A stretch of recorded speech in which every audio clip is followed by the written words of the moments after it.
Depuis son ouverture le 6 avril dernier, ce centre vaccinal accueille près de 500 personnes chaque jour. Et parmi elles, quelques patients venus des départements limitrophes, à l'image de ce couple de Hauts-Viennois. Tout simplement parce que j'ai pas trouvé sur Limoges. Enfin, il y a beaucoup de centres de vaccination, mais pas de disponibilité, au moins dans des temps raisonnables. Et notamment si on a un rendez-vous assez rapidement, hein, on a un rendez-vous pour la deuxième injection qui est dans l'été. Enfin, j'ai trouvé juillet, août, où on n'est pas forcément là. Voilà.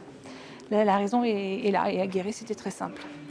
Il pourrait représenter de 10 à 15% des patients, un phénomène confirmé par ce médecin. J'ai vu des personnes de la Haute-Vienne, de la Corrèze, de la région parisienne, de l'Indre. Alors, pour la région parisienne, il y en a un certain nombre qui habitent en région parisienne mais qui ont une résidence secondaire ou des parents en Creuse. Alors, peut-on parler de tourisme vaccinal? L'ARS réfute cette hypothèse. Je n'emploierai pas ce mot dans la mesure où les gens utilisent les créneaux là où ils sont disponibles. Et à un moment, ça va être sur la Creuse, à un moment, ça va être sur l'Indre, sur la Corrèze. C'est fluctuant et les mouvements s'effectuent dans tous les sens. Donc il n'y a pas spécifiquement de tourisme vaccinal en Creuse.